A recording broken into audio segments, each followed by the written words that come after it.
ಕಮೆಂಟಲ್ಲಿ ಒಬ್ಬರು ಪ್ರಶ್ನೆ ಕೇಳಿದ್ದಾರೆ, ಓದ್ತೀನಿ ನೋಡಿ. ಜೀವನದ ಉದ್ದೇಶವನ್ನು ದಯವಿಟ್ಟು ತಿಳಿಸಿ ಅಂತ. ನಿಜವಾಗ್ಲೂ ಇಂಥ ಒಂದು ಪ್ರಶ್ನೆಗಳು ಹುಟ್ಟೋದು ತುಂಬಾ ಕಡಿಮೆ.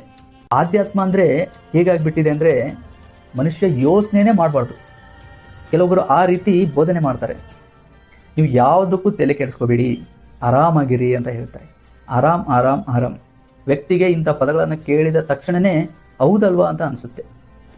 ಜೀವನ ಪೂರ್ತಿಯಾಗಿ ಯಾವ ವ್ಯಕ್ತಿನೂ ಆರಾಮಾಗಿರೋಕ್ಕೆ ಸಾಧ್ಯನೇ ಇಲ್ಲ. ಒಂದಲ್ಲ ಒಂದು ರೀತಿಯಾದ ನೋವುಗಳು, ಕಷ್ಟಗಳು ಬಂದೇ ಬರ್ತವೆ. ಇವುಗಳನ್ನು ಬ್ಯಾಲೆನ್ಸ್ ಮಾಡ್ಕೊತ ಹೋಗ್ಬೇಕಷ್ಟೆ. ಲೈಫ್ ಲಾಂಗ್ ನಾವು ಆರಾಮಾಗಿ ಇರ್ತೀವಿ ಅಂತಂದರೆ ಅದು ನಮ್ಮ ಒಂದು ಮೂರ್ಖತನ. ಯಾಕೆಂದರೆ ಒಳ್ಳೆ ಯೋಚನೆಗಳು ಬರ್ತವೆ, ಕೆಟ್ಟ ಯೋಚನೆಗಳು ಕೂಡ ಬರ್ತವೆ. ಇರಲಿ ನೋಡಿ, ಯಾರಾದರೂ ಆಧ್ಯಾತ್ಮದ ಬಗ್ಗೆ ನಮಗೆ ಹೇಳ್ತಾ ಇದ್ರು ಅಂತಂದರೆ ಅವರನ್ನು ಪ್ರಶ್ನೆ ಮಾಡಿದ್ವಿ ಅಂದರೆ ನೀವು ದಾರಿ ತಪ್ತಾ ಇದ್ದೀರಾ ಅಂತ ಹೇಳ್ತಾರೆ. ಹೆಂಗಿದ್ರು ಹಾಗೆ ಇರಿ.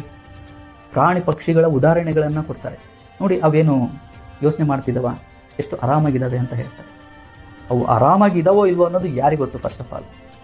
ಇರಲಿ ನೋಡಿ, ನಮ್ಮನ್ನು ಭಗವಂತ ಪ್ರಾಣಿ ಪಕ್ಷಿಗಳಾಗಿ ಹುಟ್ಟಿಸಿದ್ರೆ ನಾವು ಹಾಗೆ ಇರ್ಬೋದಿತ್ತು. ಬಟ್ ನಮ್ಮನ್ನು ಮನುಷ್ಯನನ್ನಾಗಿ ಸೃಷ್ಟಿ ಮಾಡಿದ್ದಾನೆ.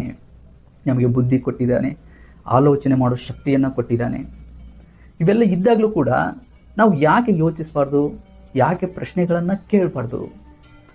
ನೋಡಿ, ಪ್ರಾಣಿಗಳಿಗೆ ಮನುಷ್ಯನಿಗೆ ತುಂಬಾ ದೊಡ್ಡ ವ್ಯತ್ಯಾಸ ಇದೆ. ನಾವು ಯೋಚನೆ ಮಾಡ್ತೀವಿ, ಮತ್ತು ತಂತ್ರಜ್ಞಾನವನ್ನು ಬೆಳೆಸ್ತೀವಿ, ಹುಟ್ಟಾಕ್ತೀವಿ. ಮತ್ತು ಎಲ್ಲದಕ್ಕಿಂತ ಮುಖ್ಯವಾಗಿ ನಾವು ಭಗವಂತನ ಬಗ್ಗೆ ಯೋಚನೆ ಮಾಡ್ತೀವಿ, ದೇವರ ಧ್ಯಾನ ಮಾಡ್ತೀವಿ.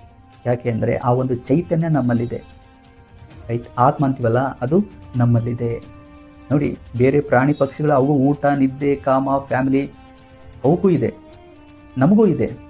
ಆದರೆ ನಮ್ಮಲ್ಲಿ ಒಂದು ಚೈತನ್ಯ ಇದೆ. ಹಾಗಾಗಿನೇ ನಾವು ವಿಚಾರ ಮಾಡ್ತೀವಿ, ಆಲೋಚನೆ ಮಾಡೋ ಶಕ್ತಿ ಇದೆ, ಮತ್ತು ಭಗವಂತನ ಬಗ್ಗೆ ಧ್ಯಾನ ಮಾಡಿ ಅವನನ್ನು ಹುಡುಕ್ತೀವಿ, ಅವನನ್ನು ಅರಿತೀವಿ.